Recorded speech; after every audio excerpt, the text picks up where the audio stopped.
Hello dear students, I am Sherwan Lakho, lecturer, Government Degree College Kandya. I am lecturer in zoology. Today I have selected topic from class first year, subject zoology, chapter number 13. In this topic, in this chapter, we will discuss three topics. First of all, I would like to introduce you about the respiration. कि भाई respiration क्या होता है और respiration के कौन कौन से टाइप्स होते हैं उसके बारे में हम पढ़ेंगे। उसके बाद हम पढ़ेंगे दूसरा जो टॉपिक है रेस्पिरेटरी सिस्टम ऑफ बर्ड्स है। तीसरा जो टॉपिक हमने सिलेक्ट किया है वो है respiratory system of fish. So first topic I am going to start introduction of respiration. What is respiration? I have written here definition. मैंने यहाँ पर definition लिखी है कि भाई respiration क्या होता है। Respiration एक metabolic reaction है। Respiration is a catabolic reaction. Catabolic reaction metabolic reaction का एक type है। उसमें क्या होता है कि energy release होती है। Now respiration is a catabolic reaction in which glucose breaks down into carbon dioxide and water and energy is released. So respiration जो है वो क्या है? respiration में जब हम फूड वगैरह इस्तेमाल करते हैं तो वो फूड जो है वो जो ग्लूकोज है वो ब्रेक डाउन हो जाता है किस में? कार्बन डाइऑक्साइड में और वाटर में और हमें एनर्जी मिलती है। तो इस सारे प्रोसेस को हम कहते हैं रेस्पिरेशन। ये केमिकल रिएक्शन है, ये बायोकेमिकल रिएक्शन इसको भी कहा जाता है और इसमें एनर्जी रिलीज होती है। और इट्स टाइप्स, इसके दो टाइप्स होते हैं। वन इज एरोबिक रेस्पिरेशन, एक एरोबिक रेस्पिरेशन है और दूसरा जो है एनएरोबिक रेस्पिरेशन है जिसको हम फर्मेंटेशन भी कहते हैं। एरोबिक रेस्पिरेशन जो होता है उसमें क्या होता है? ग्लूकोज जो है वो ब्रेक डाउन हो जाता है कार्बन डाइऑक्साइड और वाटर में in the presence of oxygen. जब ऑक्सीजन मौजूद होगी तब ये प्रोसेस होगा, अगर ऑक्सीजन मौजूद नहीं होगी तो ये प्रोसेस नहीं होगा। तो ग्लूकोज जो है वो the definition of this respiration, glucose का फार्मूला ये है C6H12O6 और यहाँ पर मैंने लिखा है ऑक्सीजन, ऑक्सीजन O2। ये जो है ग्लूकोज और ऑक्सीजन जब रिएक्शन करेंगे तो क्या बनेगा? कार्बन डाइऑक्साइड और वाटर बनेगा और ATP रिलीज होगी। तो इस प्रोसेस को हम कहते हैं एरोबिक रेस्पिरेशन। उसके बाद दूसरा जो टाइप है, दूसरा जो टाइप है रेस्पिरेशन का उसको हम कहते हैं एनेरोबिक रेस्पिरेशन। एनेरोबिक रेस्पिरेशन का दूसरा नाम मैंने बताया कि फर्मेंटेशन भी इसको कहा जाता है। इसमें क्या होता है कि ऑक्सीजन जो है, ऑक्सीजन की इन्वॉल्वमेंट नहीं होती, इसमें ग्लूकोज जो है वो डायरेक्टली ब्रेकअप हो जाता है। इसमें ग्लूकोज या तो इथाइल अल्कोहल में ब्रेक डाउन हो जाएगा या लैक्टिक एसिड में ब्रेक हो जाएगा। तो डेफिनेशन क्या है? Glucose breaks down or breaks into ethyl alcohol or lactic acid in absence of oxygen। तो ये तो हो गए टाइप्स ऑफ, ये थोड़ा मैंने इंट्रोडक्शन बताया रेस्पिरेशन का कि भाई रेस्पिरेशन क्यों हमारे लिए ज़रूरी है। रेस्पिरेशन हमारे लिए एनर्जी प्रोवाइड करती है, एनर्जी के लिए ये ज़रूरी है। रेस्पिरेशन के अलावा जो है एनर्जी हमें नहीं मिलेगी। तो ये है इंट्रोडक्शन ऑफ रेस्पिरेशन। रेस्पिरेशन में के बाद हमारे पास होता है ब्रीदिंग। ब्रीदिंग में क्या होता है? ब्रीदिंग में क्या होता है कि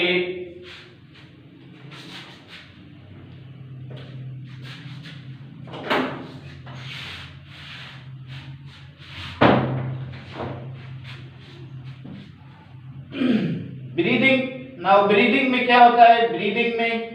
ब्रीदिंग का दूसरा नाम गैसेस एक्सचेंज है। गैसेस एक्सचेंज में क्या होता है कि हम ऑक्सीजन जो है वो इनहेल करते हैं, कार्बन डाइऑक्साइड बाहर निकालते हैं। तो exchange of respiratory gases in and out of body of an organism, that is called breathing. यहाँ पर मैंने स्टेप्स ऑफ ब्रीदिंग लिखे हैं। एक इनहेलेशन, उसको इंस्पायरेशन भी कहा जाता है, इसको हम कहते हैं, इसकी डेफिनेशन इनटेक ऑफ ऑक्सीजन है। और यहाँ पर मैंने लिखा है एक्सहेलेशन, इसको जो है एक्सपायरेशन भी कहा जाता है। इसकी जो डेफिनेशन है वो है taking out of carbon dioxide from the body. तो ये हो गया थोड़ा ये हो गया introduction of respiration, first topic हो गया।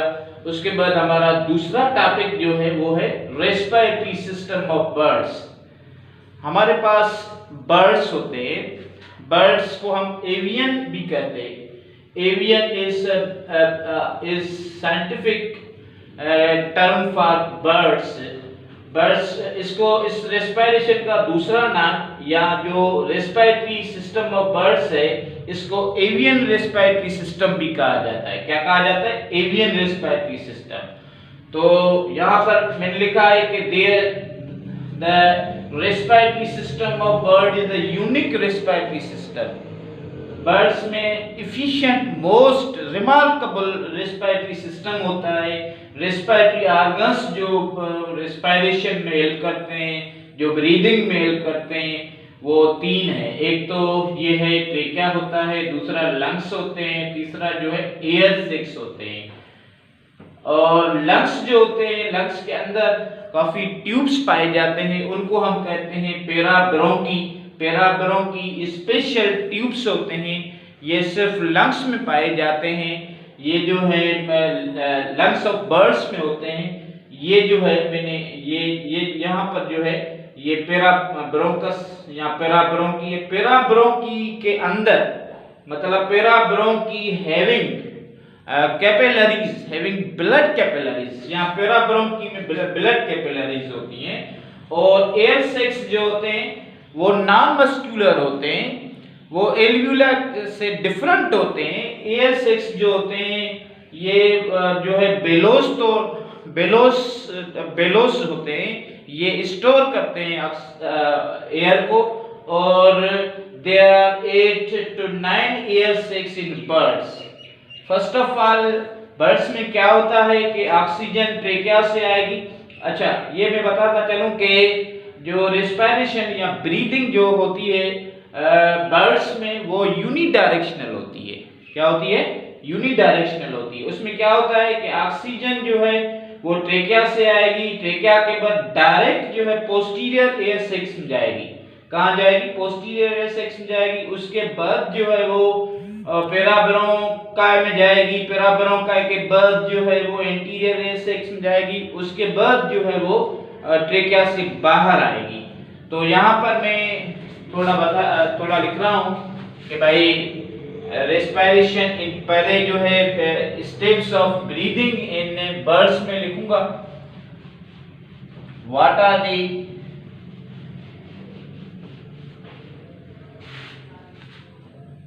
ब्रीदिंग का पहला हिस्सा जो है inhalation in birds. Inhalation in birds. Inhalation in birds. Inhalation means intake of oxygen. Oxygen जो है यहाँ से आउट सराउंडिंग से, इन्वायरमेंट से इसके ट्रेकिया में जाएगी। डायरेक्ट जो ऑक्सीजन है यहाँ पर आएगी। I have drawn a diagram of the respiratory system of birds. You can watch this. Oxygen from the environment, it enters into trachea, then directly goes to posterior air sacs. Then what happens? This is called inhalation. इसमें oxygen जो है intake होती है, इसको हम कहते हैं inhalation. Intake of oxygen, intake of oxygen इसको कहा जाता है। उसके बाद जो है क्या होगा कि यहाँ से ऑक्सीजन डायरेक्टली ये पोस्टीरियर एयर सेक्स में आएगी। पोस्टीरियर एयर सेक्स से ये जो ऑक्सीजन है ये जाएगी पेराब्रोंकी या लंग्स ऑफ बर्ड्स में जाएगी। यहाँ पर गैसेस एक्सचेंज होगा। पैराब्रोंकस, पैराब्रोंकस क्या होते हैं? पैराब्रोंकस, पैराब्रोंकी और tubes these are the channels, tubes which contain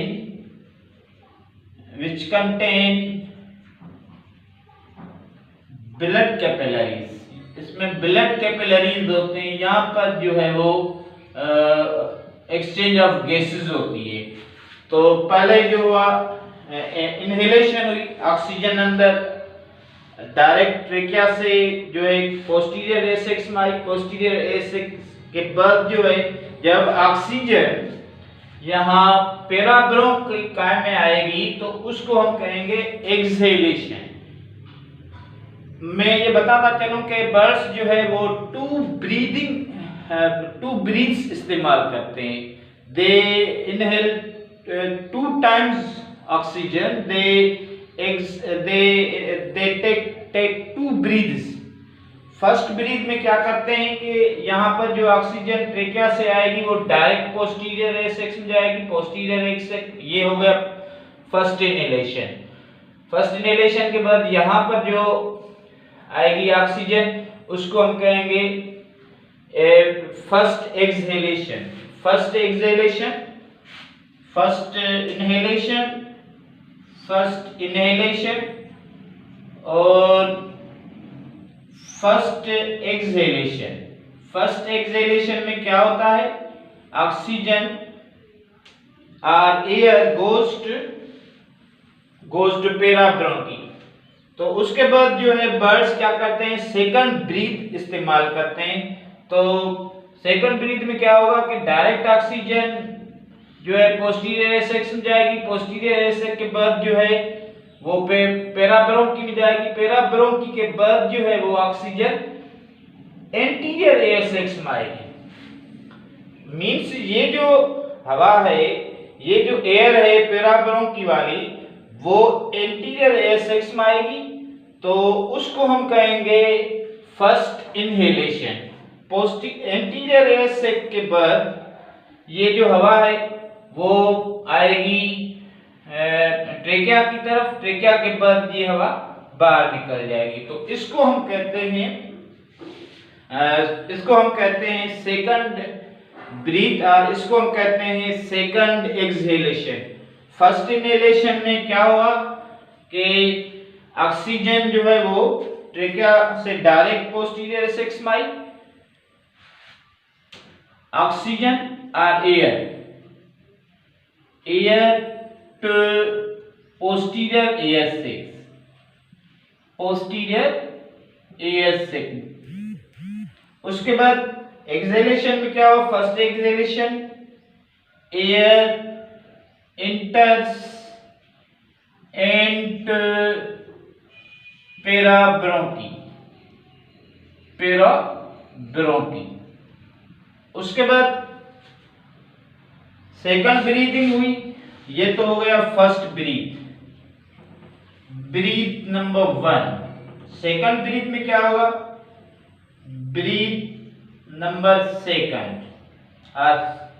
second breath. इसमें क्या हुआ कि जैसे ही ऑक्सीजन पोस्टीरियर एसेक्स में आई तो ये जो ऑक्सीजन है वो फोर्स करेगी पैराब्रोंकी की जो हवा है वो एंटीरियर एसेक्स में आएगी।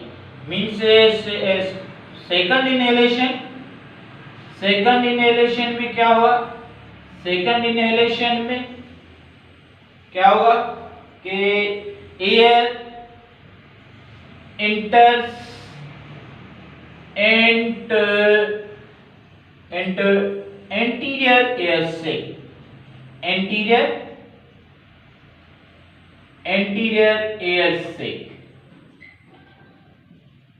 उसके बाद यहाँ पर गैस एक्सचेंज होगा। यहाँ पर ऑक्सीजन जो है ब्लड में जाएगी और कार्बन डाइऑक्साइड ब्लड से जो है वो यहाँ पर एंटीरियर एयर सैक में आएगी।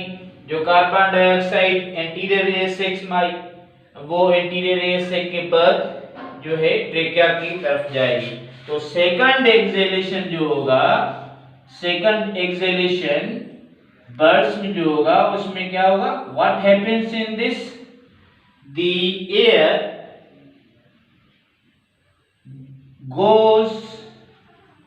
goes out of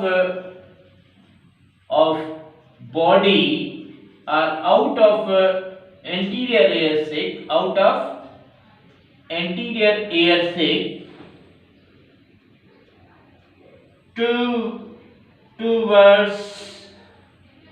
towards trachea, और ट्रेकिया के बाद it goes out of body. तो ये हो गया रेस्पिरेटरी सिस्टम ऑफ बर्ड्स। उसके बाद हम पढ़ेंगे respiratory system of fishes. Respiratory system of fishes.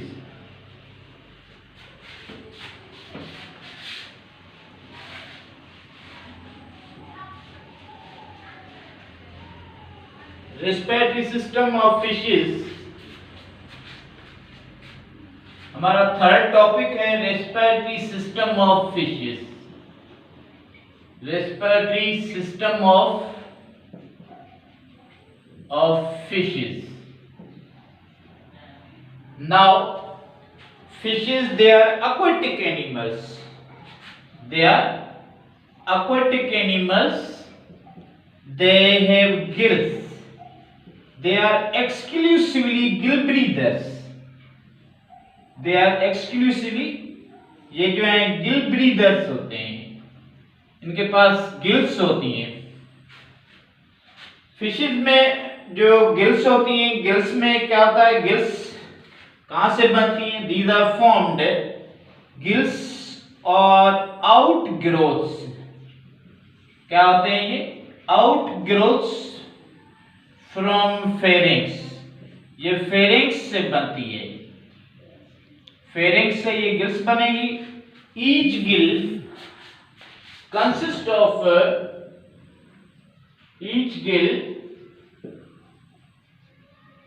consists of thousands of filaments. There are many filaments present in each gill. हर जो गिल होगा उसमें काफी फिलामेंट्स होते हैं। ये फिलामेंट्स होते हैं, ये जो है एक गिल है, गिल में ये फिलामेंट्स पाए जाते हैं। हर एक को हम फिलामेंट कहेंगे, ये फिलामेंट है। इस फिलामेंट के अंदर जो है वो लेमिला होता है, इसको हम कहते हैं लेमिला, और इसको हम कहते हैं गिल आर्च, और गिल बार भी इसको कहा जाता है। तो क्या होगा कि इस फिशेस में क्या होगा कि एक्सचेंज ऑफ गैसेस जो होगी वो लेमिला में होगी। exchange of gases takes place at lamella.